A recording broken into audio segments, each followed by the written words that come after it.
2025년 9월 27일 오후 4시 54분을 가리키고 있습니다. 6분 전 5시를 가리키고 있네요.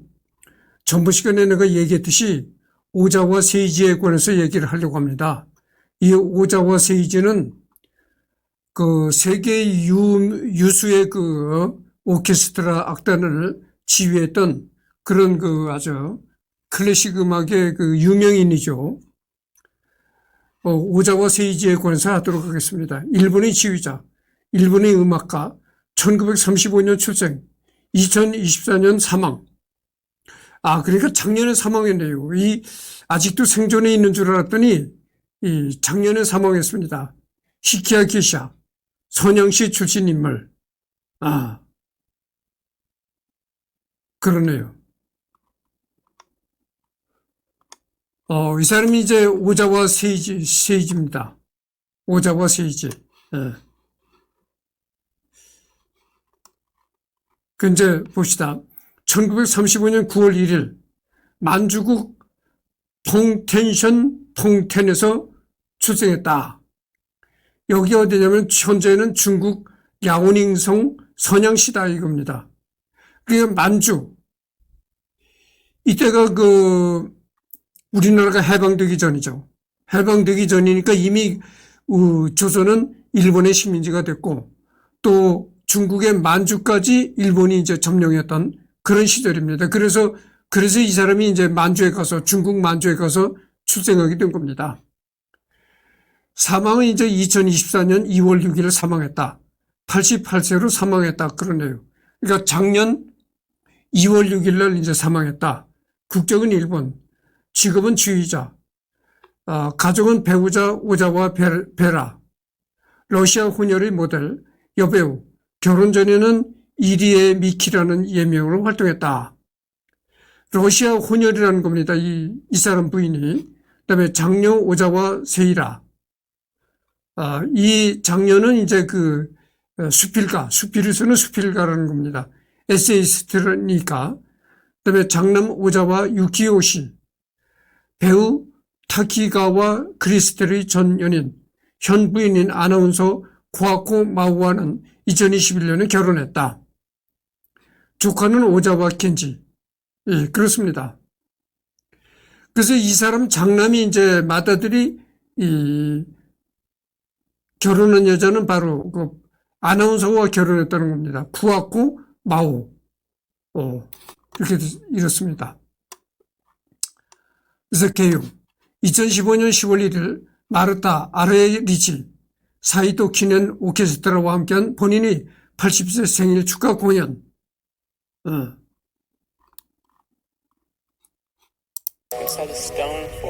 이거는 말이죠.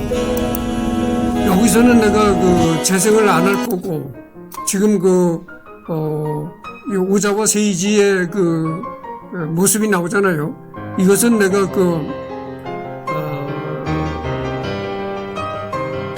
이 지금 피아노를 치는 여자도 일본에서 상당히 유명한 여자입니다. 피아니스트로. 일본뿐만이 아니라 세계적으로 유명한 여자인데 마르타 하루에리치입니다. 그래서 이거는 더 이상 여러분들한테 여기서는 재생을 안 시킬 거고 플레이를 안 시킬 겁니다. 그러니까 별도의 이걸 리딩 한 다음에 별도의 시간에 이거를 완전히 좋은 음질로 좋은 화질로 재생하도록 하겠습니다. 일본의 지휘자 2002년 빈 필하모닉 오케스트라 신년 음악회 당시 라데츠키 행진곡을 연주하기에 앞서 다양한 국적의 연주자들이 자신들이 모국어로 새해 인사를 하는 시간이 있었는데 오자와 세이지 바로 앞자리에서 서양인 연주자가 일본어로 인사를 했다. 관중들이 복수하는 와중에 오자와는 중국어로 새해 인사를 했다. 샌프란시스코 심포니, 보스턴 심포니 오케스트라, 사이토 키넨 오케스트라, 빈 국립 오페라 극장의 음악 감독을 역임했으며 빈 필하모닉 오케스트라, 베를린 필하모닉 오케스트라의 개건 지휘자로 활동하기도 했다. 이게 대단한 겁니다. 여러분들 이런 경력을 가지고 있으면 이 대단한 경력입니다.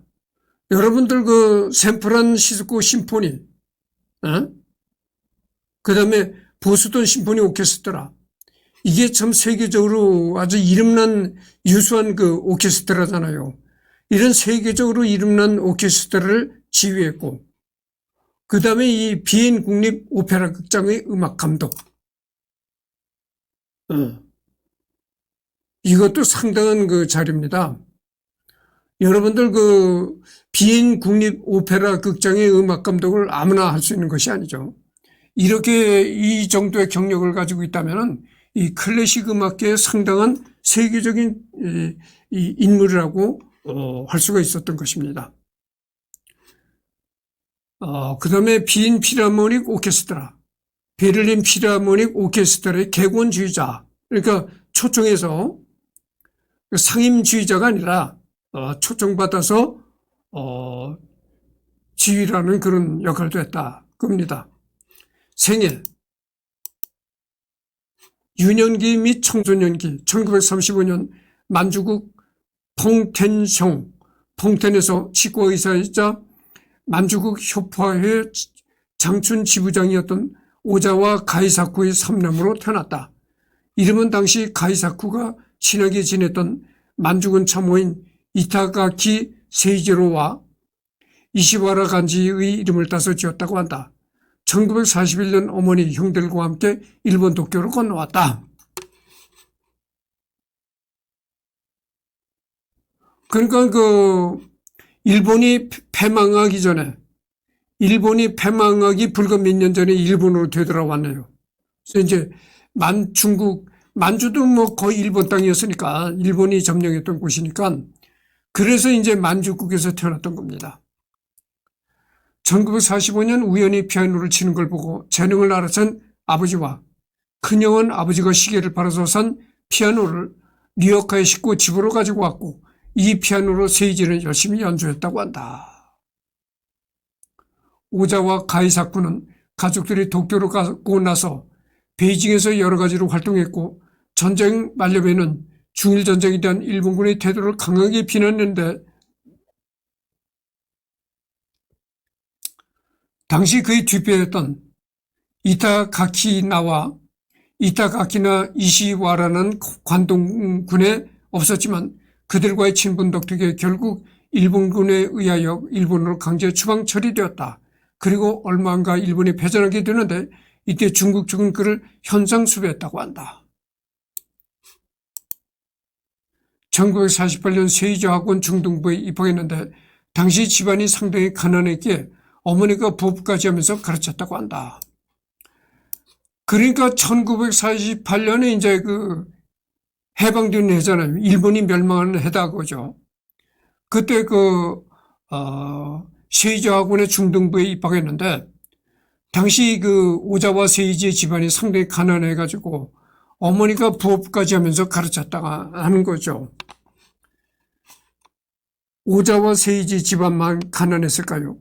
그때 대다수의 일본 가정들이 다 가난했을 것으로 생각합니다. 왜냐하면 일본이 패망기로 접어드는 시기거든요. 그렇잖아요.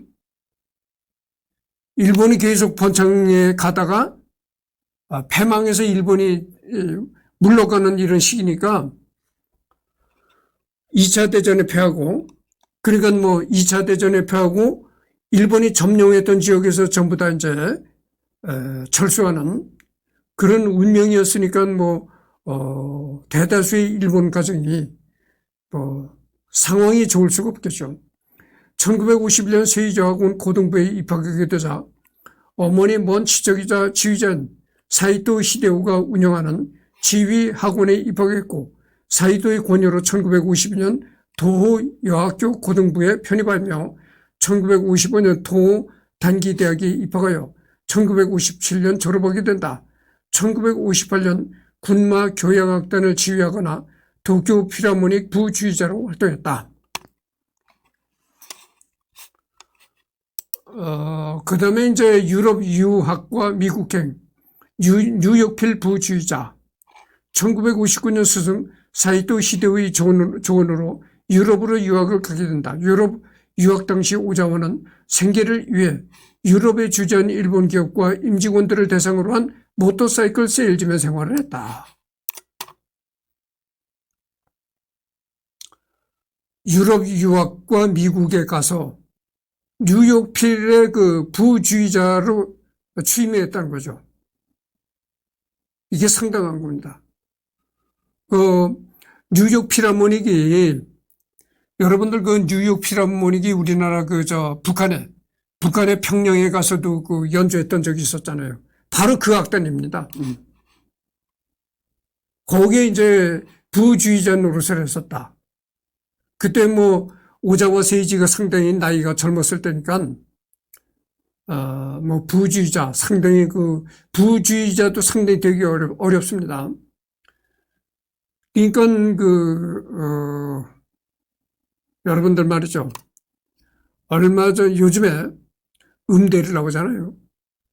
얼마 전에 내가 그 신문에서 기사를 봤는데 집까지 팔아가지고 외국에 가서 음대를 유학을 했다는 거죠.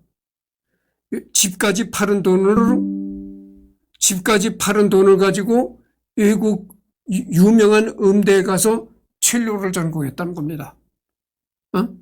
그래서 그렇게 첼로를 전공했는데 한국에 들어와가지고 백수를 논다 이거예요. 취직이 안 되는 겁니다. 여러분들 오케스트라에 보면 뭐 바이올린, 그 다음에 첼로 연주자, 그 다음에 금관악기, 목관악기, 그 다음에 맨 뒤에 북, 심벌주 이런 거 쭉 편성이 돼 있잖아요. 거기에 오케스트라 연주 단원이 아무나 들 수 있는 것이 아닙니다. 아무리 미국에 가서 유명한 음대를 나왔어도 그렇잖아요. 그 자리가 한정이 되어 있는 겁니다. 오케스트라의 티오가 나질 않아요. 여러분들 그 유명한 음악대학을 나왔다고 해가지고 무조건 오케스트라의 단원이 될 수 있는 것이 아닙니다. 자리가 한정이 됐잖아요. 여러분들 해마다 유명한 음악대학에서 졸업을 하고 나오는 졸업생들이 얼마나 많습니까?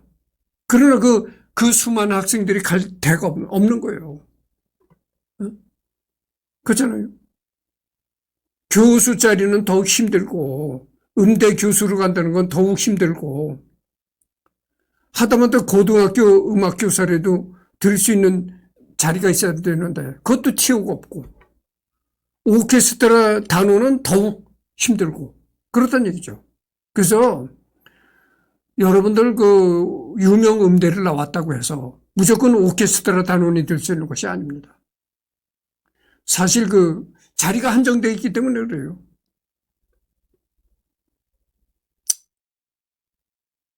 그래서 정말 집까지 팔아가지고 외국의 유명 음악대학을 나오고서도 백수로 노는 사람들, 실업자로 노는 사람들이 상당히 많은 겁니다. 충격이죠, 충격. 그리고 더군다나 여러분들 음악 교육이 돈이 많이 들어갑니다. 이 돈이 제일 안 들어가는 분야가 뭐냐면은 뭐 국어 국문학, 영어 영문학, 역사 이런 게 돈이 제일 안 들어가는 학문이에요. 그러니까 그런 거는 철학, 문사철이다 이거죠. 문사철. 그거는 순수 인문학 계통의 학문이다 그죠. 그래서 순수 인문학이라는 건 뭐냐면은 책만 가지고 공부하는 게 순수 인문학이야. 그러니까 책만 가지고 공부하니까 돈이 들 게 없어. 그러니까 돈이 제일 안 드는데 이 음대가 돈이 많이 들어갑니다. 음대에 들어가서도 돈이 많이 들어가겠지만 들어가기 전에도 돈이 많이 들어가요. 왜냐면은 개인 레슨을 받습니다. 개인 레슨. 고등학교 때부터 개인 레슨을 받거든요. 그 개인 레슨을 받는데 유명 대학 교수 밑에서 유명 음대 교수한테 레슨을 받아야 유명 음대에 들어갈 수 있는 문이 열리고 이렇게 되는 겁니다. 그런 음악계에 그런 권한을 쥐고 있어요. 그런 음대 교수들이. 그러니까 그런 음악계의 그런 권한을 음대에도 상대의 음악계에도 이런 그 권력을 가지고 있는 교수들이 많습니다. 그리고 권력 아닌 권력이죠. 그런 그 유명한 교수 밑에서 레슨을 받아야 음악계에서 성공할 가능성이 열린다고 하죠. 그래서 학교의 이 학비보다도 이 개인 레슨비가 상당히 많이 들어갑니다. 학교 갔다 와서 개인적으로 이렇게 개인 선생한테 또 배우는 거야. 그 개인 레슨비가 상당히 많이 들어가는 겁니다. 그러니까 정말 집까지 팔아가지고 유명 해외 음대를 나와서나 오케스트라 단원도 못 해보고 집에서 그냥 실업자로 놀더라 이런 얘기입니다. 그래서 여러분들 이렇게 사회가 점차 수준이 높아지고 하다 보니까 아무리 외국 유명 대학에 가서 참 공부를 해서도 취업이 안 되는 겁니다. 요즘에 어떤 그 기사를 보니까 좀 얘기가 길어지더라도 들어보십시오. 학사 위에 석사가 있잖아요. 석사가 위에 박사가 있다고 그죠. 그래서 박사학위만 받으면 학문에 자기가 전공하는 분야에서 박사학위만 받으면 자기가 전공하는 분야는 어느 정도 통달했다. 그런 의미에서 주는 게 박사학위잖아요. 근데 박사 위에 대박사가 있다네. 네. 자꾸 수준이 높아지는 겁니다. 박사 위에 대박사가 있다는 거예요. 대박사. 이런 얘기를 보고 참 기가 막히다고 내가 얘기를 했는데. 그래서 지금 인구가 줄어든다고 하잖아요. 줄어드는 게 여러 가지 원인이 있지만 이런 원인도 있는 겁니다. 여성들이 결혼을 해가지고 애를 낳고 출산을 한창 해야 될 나이에 결혼하고 애 낳을 생각은 안 하고 계속 학교에서 대학원, 석사, 박사 위에 또 대박사까지 한다네. 대박사라는 게 또 있다네. 그렇게 쎄 빠지게 공부만 하니 언제 결혼해서 애를 낳을 거냐 이 말이에요. 그래서도 이게 자꾸 출산이 안 되는 겁니다. 그런 원인도 있는 거예요. 그래서 여러분들 내가 오케스트라가 연주하는 동영상을 자주 올리는데 그거를 이렇게 무심히 보면 안 됩니다. 여러분들 오케스트라 단원이 되는 것도 상당히 힘듭니다. 계속 말하자면 티오가 없어요. 티오가. 그렇잖아요, 여러분들.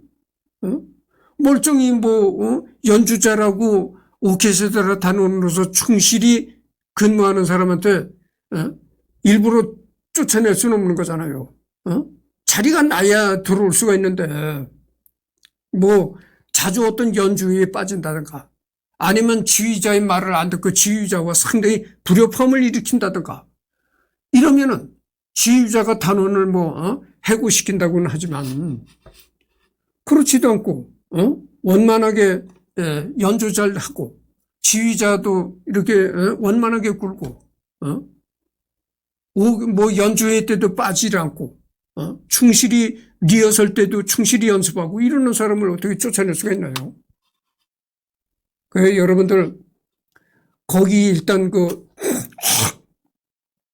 유명한 악단의 단원이 되는 것은 그러기 힘듭니다. 사실 참 어느 정도 뒷배경도 있어야 되라고 봐요. 공부만 했다 해서 되는 것이 아니고 예를 들어서 지금 더불어민주당이 집권하고 있으니까 더불어민주당에서 당직을 갖고 있는 유명 국회의원의 딸이 외국 음대에서 음악 교육을 받고 졸업해서 왔다. 그러면은 그 아버지가 그 국회의원이라는 직함을 이용해서 어떻게 해서든지 어느 오케스트라 단원이든지 집어넣을 수 있을 겁니다. 자기 아버지 권력을 이용해가지고 들어갈 수 있을 거예요. 근데 그렇지 않고 뒷배경도 없고 하면은 이게 갈 데가 없어요. 근데 생각해 보세요. 평범한 단원도 그렇게 힘든데 유수한 유효필의 부주의자로 들어갔던 거 이거 대단한 겁니다. 이때 벌써 젊은 나이에 유효필의 부주의자로 들어갔는데 그래서 이제 여기 보면 유학생활 중에 이제 모터사이클 오토바이죠. 모터사이클 그런 세일즈맨 생활도 했다 그죠. 오토바이 세일 생활도 했다. 그러니까 이제 아르바이트를 그런 일을 한 거죠. 1959년부터 베를린 필하모닉 오케스트라 상임주의자인 헤르베르트 폰 카라얀의 제자가 되어 지휘를 배우게 되었다. 카라얀은 제자를 키우는데 거의 관심이 없었던 인물이지만 일찌감치 오자와의 재능을 알아채고 그를 제자로 키웠다.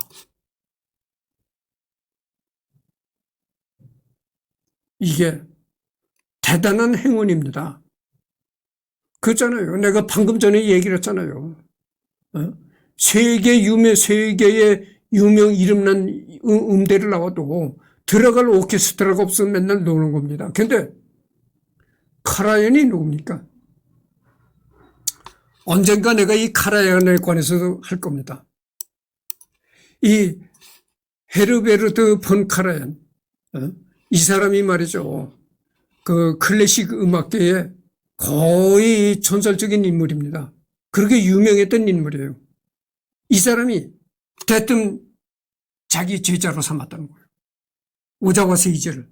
그러니까 이 사람은 어떤 성격을 가졌냐면은 웬만해선 자기 제자로 삼지 않는다는 거예요. 그런데 오자와 세이지는 이 사람이 자기 제자로 삼았다는 거죠. 그래서 언젠가는 내가 이 사람을 반드시 할 겁니다. 하는데 이 사람은 내가 지금 이 사람에 대한 자료를 검토를 안 해봐서 모르겠는데 내가 알고 있기는 그래요. 이 사람이 음악을 전공한 사람이 아니고 공대를 나왔다 그래요. 공학을 전공한 사람이 이제 지휘를 하게 된 것이죠. 그렇습니다. 그래서 지휘자가 꼭 음대를 나와야 지휘자가 된다 이런 건 없고 이렇게 딱히 규정된 것은 없고 다른 학문 분야를 전공했어도 음악에 대한 식견과 이제 악보를 보는 이런 거 여러 가지 거에 따라서 지휘자도 될 수가 있는 거죠.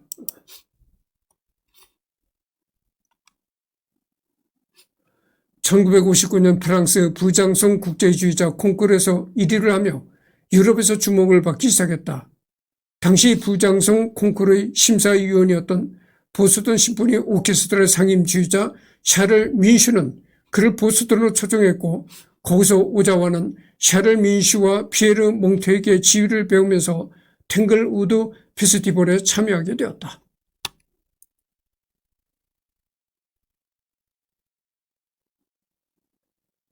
그러니까 방금 전에도 내가 얘기했지만 헤르베르트 폰 카라얀도 오자와 세이지를 자기 이제 제자로 삼고 또 거기다가 이제 보스턴 심포니 오케스트라의 상임주의자가 오자와 세이지를 보스턴으로 초청했고 그러니까 이 사람은 상당히 음악계에 성공할 수 있는 기회를 자꾸 열어주는 겁니다. 주변에서. 그래야 돼요. 그게 바로 운이라는 겁니다. 우리 속담이 이런 얘기 했잖아요. 내가 속담 박사라고 했잖아요. 여러분들. 이 세상 일이 말이죠. 물론 1차적으로는 노력을 해야 되겠죠. 그러나 노력만 한다고 해서 성공할 수 있는 것이 아니에요. 또 실력만 있다고 해서 성공할 수 있는 것이 아닙니다. 그렇잖아요. 실력만 있다고 해서 성공하는 것도 아니고 노력만 한다고 해서 성공하는 것도 아닙니다.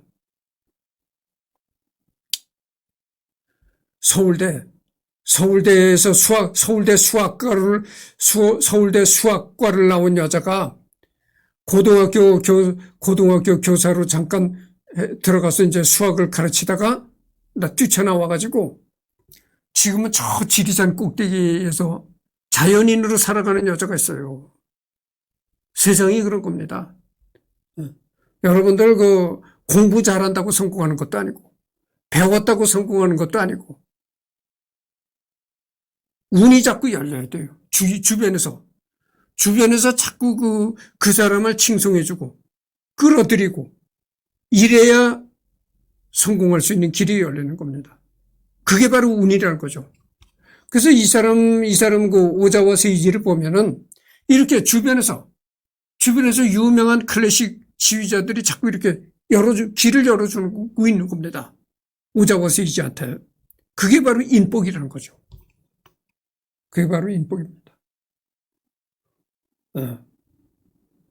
그래서 또 내 얘기를 할 수밖에 없는데 들어보시오. 나는 말이죠. 인복이 참 없는 사람입니다. 왜 인복이 없냐면은 나는요. 내가 무슨 일을 하든가 내가 여태까지 지내온 그런 인생을 지내온 이렇게 뒤를 이렇게 되돌아 생각을 해보면 내가 무슨 일을 하든 간에 꼭 나를 태클을 걸고 있는 사람들이 꼭 있어요. 주변에. 그러니까 나를 반대하는 세력이 꼭 나타난다고죠. 네? 그렇습니다. 그래서 내가 어딜 가나 남한테 미운털이 뺏겨요. 네? 그래서 그러고 내가 평생 마누라도 없잖아요. 여자가 붙지 않는 겁니다. 인복 있는 사람 말이죠.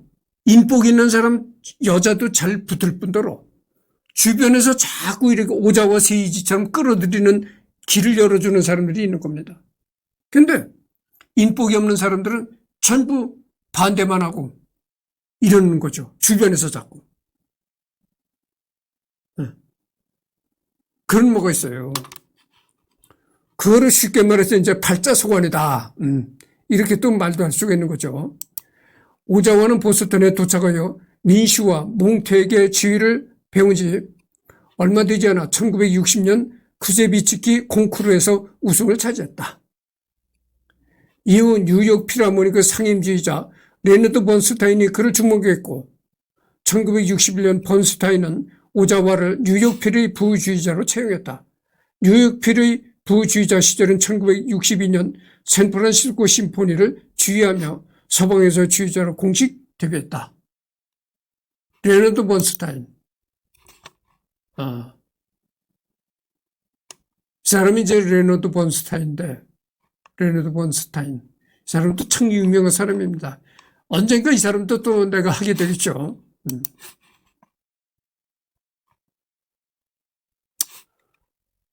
1962년 여름 뉴욕필 부주의자를 그만두고 일본으로 돌아와 일본 최고의 명문 오케스트라인 NHK 심포니 오케스트라를 지휘하게 되었다. 여러분들, NHK가 어디입니까? 일본 공영방송이잖아요. 일본 공영방송에서 운영하는 오케스트라의 지휘자로 취임했다는 거죠. 이게 당연한 거 아니겠어요? 아니 뉴욕 필의 부주의자로도 있었고 미국 샌프란시스코 필하모닉의 지휘자도 있었고 이런 참 빛나는 경력을 줄줄이 쌓고선 귀국을 했는데 NHK 상임지휘자로 취임하는 건 너무나 당연하죠. 하지만 무척 권위적인 단원들과 아직 20대 후반의 새파랗게 젊은 신참 지휘자였던 오자와는 극심한 마찰을 겪게 되었다. 결국 일부 단원들이 오자와의 지휘를 거부하면서 파국으로 끝나고 말았다.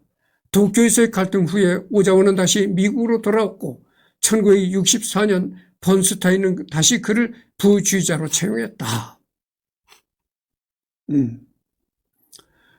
훗날 오자와가 세계적인 거장이 된 뒤에도 NHK 심포니와의 관계는 회복되지 않다가 30여 년이 지난 1995년이 되어서야 가까스로 화해하며 그해 1월 23일 일본 도쿄 산토니 홀에서 공연도 하게 되었다. 당시 협연자로는 오자와와 매우 절친한 첼리스트 무스티슬라프 로스트로포비치, 이 사람도 유명한 첼리스트죠. 근데 이렇게 NHK 지휘자로 취임했다가 단원들과 심하게 불협화음을 일으키게 되었다. 이런 얘기 나오잖아요. 여러분들 이런 얘기 있어요. 외국에서 굉장히 환영받고 이름을 날리던 사람이 고향으로 들어오면 핍박받고 천대를 받는 그런 경우가 흔하다고 하죠. 그것이 왜 그럴까? 여러분들, 예수도 자기가 태어난 갈릴리나 예루살렘에서는 환영받지 못했던 거예요. 석가는 어떤가요? 석가도 인도에서는 환영을 못 받았어요. 지금 인도에 가면은 불교가 굉장히 적어요. 불교 신자가. 거의 인도는 힌두교 신자가 대부분입니다. 그게 바를까요? 외국에서는 환영받고 유인이라고 칭송을 받는데 자기가 태어난 고국을 들어가면 이건 불협화음만 생겨. 그것이 왜냐? 사람은 말이죠. 우리 속담에도 이런 얘기 했잖아요. 사촌이 땅을 사면 배가 아프다. 시기심이 생기는 거야. 누가 외국에서 참 이름을 날리다가 귀국해서 왔다. 시기심이 생기는 거야. 그런 것도 있어요. 그래서 NHK 지휘자로 취임을 했는데 단원들과 심한 불협화음이 일었다 이겁니다. 그래서 NHK 지휘자로 취임을 하니까 그때 오자원은 불과 20대. 여러분들 20대라면 얼마나 젊으니까. 정말 얼굴 뽀얀 정말 젖비린내 난다고 할 정도죠. 그렇게 젊은 20대가 다 지휘봉을 들고 단상에 올라가서 지휘를 하니까 그 나이 많은 NHK 단원들이 어떻게 생각했어요? 아니 굳게 생각할 건 너무나 당연할 거 아니겠어요? 아이 저렇게 새파란 놈이 지휘자로 왔네. 아이 와가지고 나이 많은 단원들을 통솔하겠다고 나오네. 당연히 안에 굳게 생각이 들 거 아니겠어요? 사사건건 마찰이 생길 수밖에 없는 겁니다. 아니 지휘자가 왔어도 좀 나이가 지긋하고 좀 연배가 있어 보이는 사람이 지휘자로 왔으면은 좀 마음이 흠하고 좋을 텐데 아니 저렇게 새파란 놈이 무예가 잘났다고 그럴 거 아니겠어요. 안이 꽂고 더럽다 이거죠. 그러니까 이제 불협화음이 생긴다 그죠. 여러분들 말이죠. 모든 분야가 다 그렇습니다. 군대도 그래요. 이 군대도 여러분들 예전에 중사나 원사, 하사관, 원사라는 건 하사관에서 제일 별과 같은 존재잖아요. 원사라면 어떻게 됩니까? 원사 정도 되려면 적어도 아무리 빨라도 40대. 대부분 한 50대가 되어야 원사가 되는 겁니다. 그러니까 이제 얼굴이 주름살도 생기고 지글지글해서 원사를 달았는데 아예 어느 날 보니까 이 새파란 놈이 금방 육사를 나와가지고 이 다이아몬드를 달고 왔네. 근데 이 다이아몬드를 달고 온 놈이 원사님, 내가 소대장으로 부임해 왔긴 했지만 원사님이 나보다 짬밥은 너무나 선배니까 앞으로 나를 도와서 우리 같이 원활하게 부대를 잘 이끌어 나갑시다. 이렇게 좋은 말로 하고 이렇게 서로 이렇게 소통을 하면 좋을 텐데 원사님하고 부르면서 아니 이놈이 계급만 높다고 해가지고 이렇게 새파란 놈이 와가지고 딱 차렷. 열중시오 차렷. 됐든 그렇게 나이가 지긋한 원사를 보고 열중시오 차렷. 똑바로 서. 이 지랄 한단 말이야. 정말 이 원사로서는 해가 다 갈 수밖에 없는 겁니다. 그런 식이 되는 거예요 이게.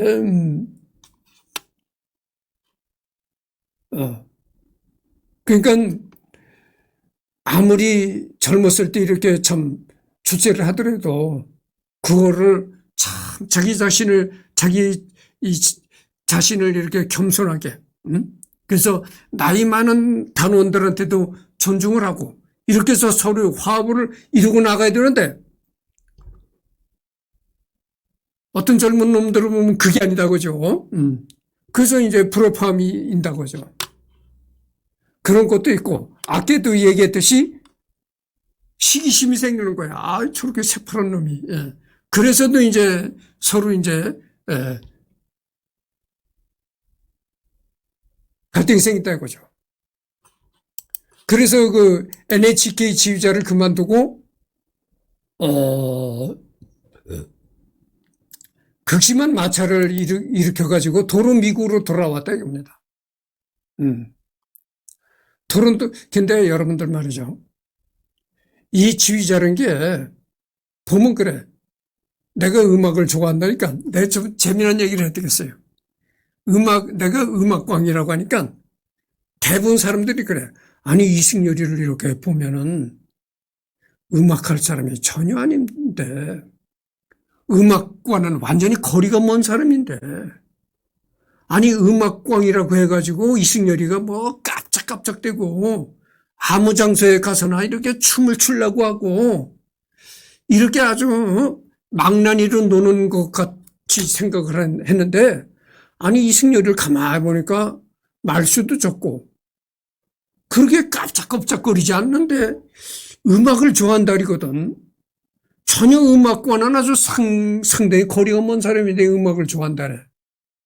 야, 저 사람이 장가를 못 가서 외로워서 저렇게 그런다. 모든 걸 이 장가 문제로다가 귀속을 시키는 거야. 그게 잘못된 얘기입니다. 나는 이렇게 혼자 살아도 행복하게 살고 있어요. 아니, 못 가면 어떻습니까? 혼자 사는 것도 어떻게 보면요, 혼자 사는 게 더 좋을 수가 있어요. 여러분들 결혼했다고 해서 행복한 게 아니에요. 결혼했어도 죽지 못해 사는 사람들이 한둘이 아니에요. 이 결혼 생활을 깨가 쏟아지게 결혼 생활을 하는 사람은 몇 사람 안 돼요. 결혼했어도 죽지 못해서 결혼 생활을 하는 사람이 대다수다 이거예요. 아, 그럴 바에는 죽지 못해서 결혼 생활을 할 바에는 차라리 혼자 사는 것이 행복한 거죠. 그건 나는 행복한 사람이라고 생각하는 거예요. 저 사람이 장가를 못 가서 이러고서 저렇게 음악을 듣는다네. 음악과는 거리가 먼 사람이라네. 이런 얘기를 한 사람들이 있어요. 내가 음악을 작곡하는 사람도 아니죠. 그리고 음악을 연주하는 사람도 아닙니다. 내가 뭐 오케스트라 단원 생활하는 사람도 아니고. 단지 나는 음악을 듣는 사람이다. 그죠? 음악을 듣는 사람인데 음악도 분야가 많은데 나는 그 대중음악이라든가 이게 흥에 겨워서 춤을 추고 하는 대중음악은 내가 별로 좋아하지 않고 이 클래식을 좋아한다 이런 얘기죠. 클래식 음악을. 그래서 이걸 보면 말이죠. 그래서 이 지휘자 얘기를 하다가 내가 잠깐 얘기가 끊겼는데 이 지휘자가 그래. 야, 참 어떤 사람은 그래. 단상에 올라가가지고 그 수많은 단원들 앞에 단상에 올라가지고 이렇게 지휘봉을 들고 이렇게 어떤 때는 막 춤을 추듯이 이렇게 하면서 지휘를 한다고죠. 야, 참 저렇게 맨날 kap짝kap짝 거리면서도 벌어먹고 사느니 참 좋은 직업이로구나. 참 이렇게 참 비난인지 하여튼 찬성인지 그런 얘기를 한 사람들도 있어요. 근데 그렇게 남 보기에는 단상에 올라가지고 막 깜짝깜짝거리고 춤을 추는 것 같이 보일지언정 오케스트라의 지휘자가 되기가 상당히 힘든 겁니다. 그렇잖아요, 여러분들. 실력만 있다고 해서 지휘자가 되는 것이 아니에요. 그만큼 음악계에서 인지도가 높아져야 되는 겁니다. 명망이 높아져야 된다는 거죠. 이름이 높아져야 된다는 거죠. 그 여러분들 오케스트라를 지휘하는 한 오케스트라를 지휘하는 지휘자가 되기가 상당히 어려운 겁니다. 그런데 불과 20대라는 그런 솜털도 사라질까 말까 한 그런 나이에 벌써 NHK의 상임지휘자가 되었다. 이거는 말할 수가 없는 겁니다. 이건 말할 수 없는 정말 출세예요. 이제 토론토 심포니 음악 감독. 이듬해인 1965년 토론토 심포니 오케스트라 상임주의자로 취임하면서 뉴욕필 부주의자직을 그만두게 되었으며 본격적으로 주의자로 활동하기 시작했다. 토론토 심포니에서는 1969년까지 재임했다. 토론토가 어디입니까? 캐나다잖아요. 캐나다의 수도가 토론토입니다. 토론토 심포니 오케스트라 상임주의자로 취임했다. 그러니까 뉴욕필 부주의자직을 그만두고 토론토 오케스트라 상임주의자를 했는데 그것이 이제 1965년의 일이다. 이런 얘기입니다.